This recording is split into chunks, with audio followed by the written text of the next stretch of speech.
అందరికీ నమస్కారం. ఈరోజు మనతో పాటు ఉన్నారు ప్రముఖ ఆధ్యాత్మికవేత్త, జ్యోతిష్య పండితులు, వేదశాస్త్ర నిపుణులు శనగల నాగరాజ శర్మ గారు. గురువు గారితో మాట్లాడి మనకున్న సందేహాలన్నింటినీ కూడా నివృత్తి చేసుకుందాం. నమస్కారం గురుగారు. నమస్తే అండి. సాధారణంగా భార్యాభర్తల మధ్య గొడవలు అనేది జరుగుతూ ఉంటాయి కదా. అలా కాకుండా భార్యాభర్తలు మనశ్శాంతిగా ప్రశాంతంగా కలిసి ఉండాలి అంటే ఎటువంటి నియమాలను పాటించాలి? దీనికి మన దైనందిక జీవనంలో ప్రత్యేకమైనటువంటి నియమాలైతే చెప్పబడలేదు. ఒకరిని ఒకరు అర్థం చేసుకోవడం ఉండాలి. తర్వాత మనము ఎదుటి వారిని చూసి వాళ్ళలా బ్రతకాలి అని ఎప్పుడూ కోరుకోకూడదు. అట్లాగే భర్త ఉద్యోగానికో లేదా ఇంకేదో వృత్తి వ్యాపారాల నిమిత్తమో బయటకు వెళ్ళి వచ్చినప్పుడు తాను ఎదురుగా వచ్చేసి ప్రసన్నమైనటువంటి మొహంతో ఒక చిరునవ్వుతో ఉండడం ద్వారా బయట తిరిగి వచ్చినటువంటి అలసడంతా కూడా కోల్పోతాడు. అలసట తొలగిపోయి మళ్ళీ పునరుత్సాహం వస్తుంది. అట్లాగే భర్త కూడా బయటకు వెళ్ళి ఇంటికి వస్తాడు కదా, వచ్చినప్పుడు తన వృత్తిలో కావచ్చు, వ్యాపారంలో కావచ్చు, ఉద్యోగంలో కావచ్చు ఎన్నో రకాలైనటువంటి ఇబ్బందులు, చికాకులు, కోపాలు ఇవన్నీ కూడా అనుభవించి వస్తాడు. ఇంట్లోకి రాగానే అది భార్య పైన చాలామంది చూపిస్తుంటారు. అట్లా చూపించకుండా తను ప్రేమగా ఒక చిరునవ్వు నవ్వుతూ, ఎందుకు అంటే భర్త బయటికి వెళ్ళినప్పటి నుంచి ఇంటికి ఎప్పుడెప్పుడు వస్తాడా అని చెప్పి భార్య ఎదురు చూస్తుంటుంది. రాగానే మనం కోపంగా చికాగ్గా తనకు కనపడ్డాం అనుకోండి, తను కూడా ఇబ్బందికి లోనవుతుంది. తనకు మాత్రం ఎవరు తోడుంటారు? ఉండరు కదా. అందుకోసం అని చెప్పి తను అట్లా ఎదురు చూసినప్పుడు దానికి సార్థకత చేయాలంటే భర్త కూడా అంత ప్రేమని అంతటి చిరునవ్వుతో లోపలికి వస్తే వాళ్ళ జీవనం కూడా ప్రశాంతంగా సాగుతుంది. వాళ్ళు అది కొనుక్కున్నారు, మనం కొనుక్కుందాము, లేదా వాళ్ళు అది తెచ్చుకున్నారు, మనం తెచ్చుకుందాము, వాళ్ళు ఇల్లు కొనుక్కున్నారు, మనం ఎప్పుడు కొనుక్కుంటాము, ఇట్లాంటివి రాకుండా మన స్థితిగతులు ఏంటో మనకు తెలుస్తుంది కదా. కాబట్టి దాన్ని అనుసరిస్తూ దాంట్లో మనం ఏం తెచ్చుకోగలుగుతాము, వాళ్ళు ఎంత తెచ్చుకున్నారు మనమంతా తెచ్చుకుందాము అనుకుంటే అక్కడనే సమస్యలు స్టార్ట్ అవుతాయి.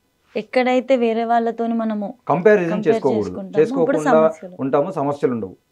ఇంటికి అలసిపోయి వచ్చినటువంటి భర్తకి రాగానే కాస్త చిరునవ్వు నవ్వుతూ కొద్దిగా మంచినీళ్ళు ఇవ్వడం, టీయో కాఫీ తాగే వాళ్ళు ఉంటే అది ఇవ్వడము, అలసిపోయి రాగానే తనకి కాస్త సేవలు చేయడము, లేదు భర్త ఇంటికి రాగానే చిరునవ్వుతో తను ఇచ్చినటువంటి టీ ఇవాళ మరగలేదు లేదా చక్కెర తక్కువైంది అని చెప్పకుండా ప్రేమగా మాట్లాడి, ఇవాళ టీ నువ్వు పెట్టినట్టుగా లేదే అని ఒక మాట మాట్లాడామనుకోండి, కానీ ఇంకా పొంగిపోతుంది. అంటే నిన్న మొన్న తీసుకుంటే ఎంతో బాగుంది, ఇవాళ నేనే ఏదో లోపం చేసి ఉంటాను అని మార్చుకొని తను మళ్ళీ పెడుతుంది.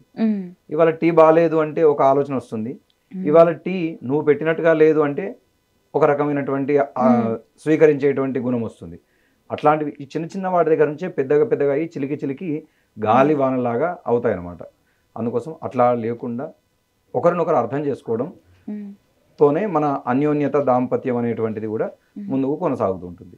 సో మీరు చెప్పే మాటలు ఏంటి అని అంటే, ఒకరితో ఒకరు చిరునవ్వుతో మాట్లాడుకోవడం, చెప్పే విధానం అనేది చాలా ప్రాముఖ్యత అనేది ఉంటుంది.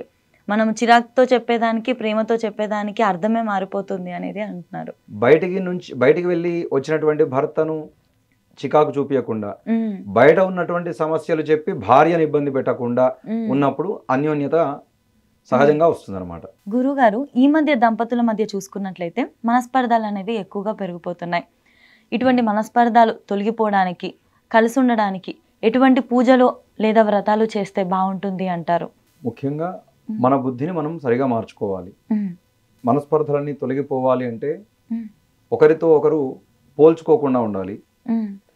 ఆరాధన విషయంలోకి వస్తే లక్ష్మీ అమ్మవారు, సరస్వతి అమ్మవారు, గౌరీ అమ్మవారు, లేదా సతీ సావిత్రి, అనసూయ, ఇట్లా ఎంతో మంది ఉన్నారు. కాబట్టి వాళ్ళను ఆదర్శంగా తీసుకొని ముందుకు సాగిపోవడం ద్వారా మనకు ఉన్నటువంటి ఇబ్బందులు తొలగిపోతాయి. అంతేకాకుండా కొన్ని స్తోత్రాలు ఉంటాయి, తద్వారా మానసిక ఒత్తిడికి లోనై మనకు అనారోగ్య సమస్యలు కూడా వస్తుంటాయి. అవన్నీ జయం కావాలి అంటే ముందు మనసు నిబద్ధతతోటి ప్రశాంతతతోటి ఉండాలి. ఆ ప్రశాంతమైనటువంటి మనసుతో ఉంటే మనకు అంతకు మించినటువంటి ఆరోగ్యం ఇంకొకటి లేదు. అప్పుడు ఏమవుతుంది, కంటి నిండా నిద్ర పడుతుంది, కడుపు నిండా తినగలుగుతాం, తిన్నది జీర్ణించుకోగలుగుతాం అనమాట.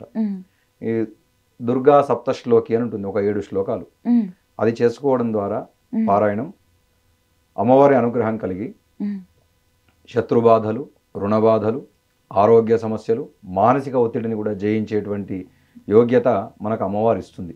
ఉమ్, దాంట్లో దుర్గా అంటేనే దుఃఖములను దూరం చేసేటువంటిది అని అర్థం. ఉమ్, కాబట్టి దుఃఖము అంటే ఎన్నో రకాలుగా ఉంటుంది కదా, ఉమ్. ఆ దుఃఖాలన్నింటినీ కూడా దూరం చేయమని చెప్పి ఆమె స్తోత్ర పారాయణం చేసుకుంటే ఇవన్నిటి నుంచి జయం సాధించి ముందుకు కొనసాగవచ్చు. చాలా చక్కగా చెప్పారు గురుగారు. ధన్యవాదాలు.